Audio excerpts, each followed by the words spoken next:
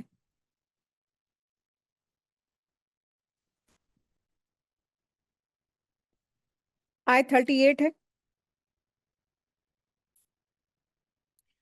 آیت 38 سے 56 تک ہر کوئی اپنے اعمال کا جواب دہ ہوگا، اس بات کا ان آیتوں میں تذکرہ ہے۔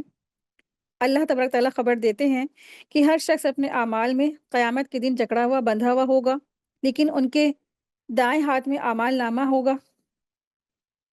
وہ جنت کے بالا خانوں میں چین سے بیٹھے ہوئے ہوں گے، اور جہنم والوں کا بدترین عذاب کو دیکھ کر ان سے پوچھیں گے، تو کیا چیز تم یہاں پہ کیسے پہنچ گئے؟ تو وہ جواب دیں گے کہ ہم نے نہ تو رب کی عبادت کی، نہ مخلوق کے ساتھ احسان کیا، بغیر علم کے جو زبان پر چڑھا بس بکتے چلے گئے۔ جہاں کسی کو اعتراض کرتے سنتے، ہم بھی اس کے ساتھ ہو لیے، باتیں بنانے لگے اور قیامت کے دن کو جھٹلاتے رہے، یہاں تک کہ ہماری موت آ گئی۔ یقین کے معنی موت کے ہیں، اسی آیت میں ہے۔ آیت 38۔ ہر شخص اپنے اعمال میں محبوس اور مبتلا ہوگا، مگر دائیں ہاتھ والے، کہ وہ بہشتوں میں بیٹھے ہوں گے۔ گناہ گاروں سے سوال کرتے ہوں گے کہ تمہیں دوزخ میں کس چیز نے لا ڈالا؟ وہ جواب دیں گے کہ ہم نماز نہیں پڑھتے تھے۔ ٹھیک ہے، کتنی تھرا دینے والی یہ آیتیں ہیں۔ جنتی لوگ جہنم والے سے پوچھیں گے کہ کیا چیز تمہیں یہاں لے آئی؟ تو وہ جواب دیں گے کہ ہم نماز نہیں پڑھتے تھے، ہم نمازی نہیں تھے، ہے نا۔ جہنم، اس سے کیا پتہ چلتا ہے؟ انسان جہنم میں چلا جائے گا اگر اس نے نماز نہیں پڑھی، نماز ہی نہیں ادا کی۔ ہم اپنے اولادوں سے، اپنے بچوں سے، اپنے بھائی بہن سے، اپنے ماں باپ سے بہت محبت کے دعوے تو کرتے ہیں، ان کی محبت میں ان کے ہم بہت کیئر کرتے ہیں، لیکن کبھی ہم ان کی نمازوں کے لیے فکر مند ہوتے ہیں کیا؟ اگر ہم اپنی شوہروں سے محبت کرتے ہیں تو اپنے شوہر کو ہمیں چاہیے کہ ہم ان کو نماز کے لیے کہیں، وہ بھی جماعت کے ساتھ۔ اپنے بیٹوں سے محبت کرتے ہیں تو ہمیں چاہیے کہ اپنے بیٹوں سے کہیں کہ جماعت کے ساتھ نماز ادا کرو بیٹا۔ بیٹیوں سے اگر محبت کرتے ہیں کہ ٹھیک ہے وہ پڑھائی میں آگے ہوں، فرسٹ آئیں، اللہ کرے ہر جگہ وہ ٹاپ کرے، لیکن ساتھ ہی ساتھ وہ نماز میں بھی بہترین نماز ادا کرنے والیاں ہوں۔ تو نماز نہ پڑھنے کی وجہ سے، نماز کو نہ ادا کرنے کی وجہ سے یہ لوگ جہنم میں رسید ہو گئے۔ دوسرا کیا کام تھا؟ آیت 44۔ اور نہ مسکینوں کو وہ کھانا کھلاتے تھے۔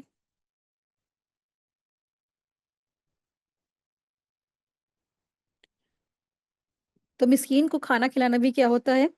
انسان جہنم سے بچ جاتا ہے۔ لیکن جو شخص اپنی ہی زندگیوں میں موج مست ہے، مہنگے مہنگے ریسٹورنٹ میں کھا رہا ہے، مہنگی مہنگی چیزیں بنا رہا ہے، اسٹیٹسوں پہ لگا رہا ہے، اور اپنی ہی زندگی میں خوش ہے، اوروں کو کھلانے کی اسے فکر نہیں، تو ایسے لوگ بھی کہاں ہیں؟ جہنم میں چلے جائیں گے۔ تو وہ کوئی بھی ہو سکتا ہے۔ تو یہ ضروری ہے کہ ہم جیسا خود بھی کہتے ہیں نا، تو کم سے کم ہمیں مہینے میں ایک دن تو ایسا بنانا چاہیے کہ ہم اس دن کسی غریب کو کھانا کھلائیں۔ اگر ہم سے مہینے میں نہیں ہو سکتا تو ٹھیک ہے، ہم کم سے کم 2 مہینے میں کر لیں، 3 مہینے میں کر لیں، تو ہم یہ سلسلہ جاری رکھیں کہ کچھ مسکینوں کا کھانا بنا کے ہم ان لوگوں کو دے کر آئیں۔ تو یقین جانیے ایسا قلبِ سکون ملتا ہے کہ جو ہم آپ کو لفظوں میں نہیں بتا سکتے ہیں۔ آپ نا اگر لاکھوں کا سیٹ پہنیں گے تو آپ کو وہ سکون نہیں ملے گا۔ اگر آپ نے کچھ 10-20 مسکینوں کو کھانا کھلا دیا تو آپ کو وہ سکون ملے گا جو دنیا میں آپ کو کہیں نہیں ملے گا۔ تو مسکینوں کو کھانا کھلانا بھی کیا ہوتا ہے کہ انسان جہنم سے بچنے کا وہ باعث بن جاتا ہے۔ تو اپنی زندگیوں میں کچھ وقت نکالیں، اگر نہیں پکا سکتے تو پکا پکایا لے کر کے ڈبوں میں پیک کر کے پولیتھین سے پیک کر کے بانٹیں، اپنے آس پاس گھروں میں بانٹیں، محلے میں بانٹیں، بستیوں میں بانٹیں، اسکوٹی میں رکھ کے، بیگ میں رکھ کے یا کار میں رکھ کے کہیں پر بھی رکھ کے کچھ پیکٹس بنائیں، اوروں کو کھانا کھلائیں۔ تو یہ بہت نیکی کا کام ہے۔ آج ہمارا یہ کام غیر مسلمین نے اپنا لیا، لیکن آج ہم نے یہ کام کو چھوڑ دیا، تو ان کو جہنم میں بھی پہنچا دیا جائے گا جنہوں نے اپنی زندگیوں میں موج مست رہے، کسی غریب کو کھانا نہیں کھلاتے تھے۔ آیت 45۔ اور ہم بحث کرنے والے انکاریوں کا ساتھ دے کر بحث و مباحثہ میں مشغول رہا کرتے تھے۔ ٹھیک ہے، تو ان کی یہ بھی ایک برائی یہ بیان ہوئی ہے۔ بس بات ہو رہی ہے، لڑائی جھگڑا ہو رہا ہے، بیچ میں کود پڑے، ہماری بہن سے بحث ہو رہی تو ہم کود پڑے، ہمارے گھر والوں سے بحث ہو رہی ہم کود پڑے، ہمارے کسی خونی رشتہ دار سے بحث ہو رہی تو ہم کود پڑے۔ ہم نے یہ نہیں دیکھا کہ بات کیا ہے، حق کیا ہے، باطل کیا ہے، بس بحث مباحثہ ہو رہی تھی، بس آنکھ بند کر کے ہم تو کود پڑے۔ تو بحث مباحثہ سے بہت زیادہ بچیں اور پہلے چیک کر لیں کہ بات ہے کس چیز کی، کوئی حق پر ہے کہ نہیں ہے، کوئی باطل پر تو نہیں تو ہم اس کے ساتھ میں بحث کرنے کے لیے اس کی طرف سے طرفداری کرنے کھڑے ہو گئے، نہیں۔ تو ایسا نہیں کرنا انسان کو، ٹھیک ہے۔ تو ہمیشہ دیکھیں کہ کون حق پر ہے، کون باطل پہ ہے، ہمیشہ آنکھ بند کر کے سب کی طرف سے بحث کرنے نہ کھڑے ہو جائیں۔ بحث کرنے والا بھی وہ بھی جہنم میں پہنچ گیا۔ آیت 46۔ اور جزا سزا کے دن کو بھی ہم نے سچا نہیں جانتے تھے، ٹھیک ہے۔ تو ایکسکیوز می، تو جو آج ہمارے اعمال ہیں نا، آج ہم سب کے وہ اعمال ہیں کہ واقعی میں ہم نے اپنے اعمال سے یہ ثابت کر دیا کہ ہم قیامت کو نہیں مانتے ہیں۔ ہمارے اعمال اتنے برے ہو چکے ہیں، آج مسلمانوں کے اعمال اتنے برے ہو چکے ہیں کہ وہ نہیں مانتے کہ قیامت واقع ہوگی۔ اگر مانتے ہوتے تو وہ عمل کرتے ہوتے تو دکھتا، لیکن اس کا مطلب کیا ہے؟ عمل ندارت ہے۔ آیت 47۔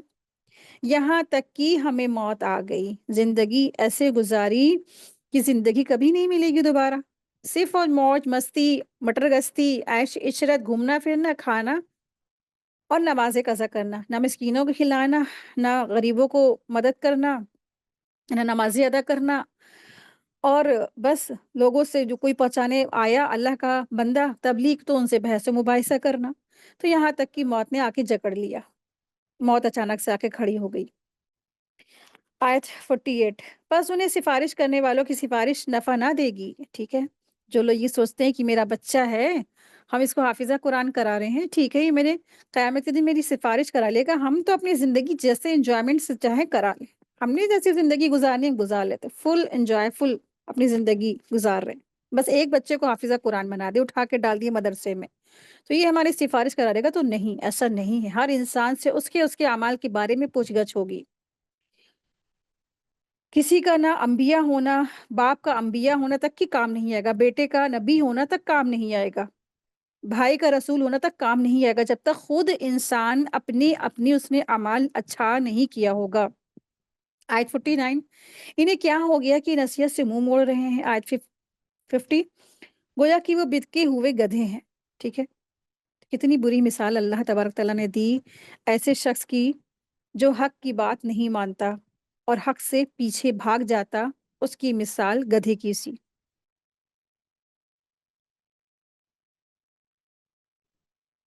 آیت 51 ہے۔ جو شیر سے بھاگے ہوں، بلکہ ان میں سے ہر شخص چاہتا ہے کہ اسے کھلی ہوئی کتابیں دی جائے۔ ہرگز ایسا نہیں ہو سکتا۔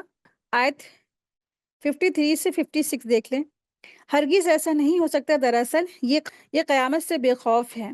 سچی بات تو یہ ہے کہ قرآن ایک نصیحت ہے، اب جو چاہے اسے یاد کر لے، اور وہ تب ہی یاد کریں گے جب اللہ تعالیٰ چاہے، اسی لائق ہے کہ اس سے وہ ڈرے، اور اس لائق بھی کہ وہ بخشے۔ تو الحمدللہ آج کا ہمارا لیسن مکمل ہوا۔ وآخر دعوانا ان الحمد للہ رب العالمین۔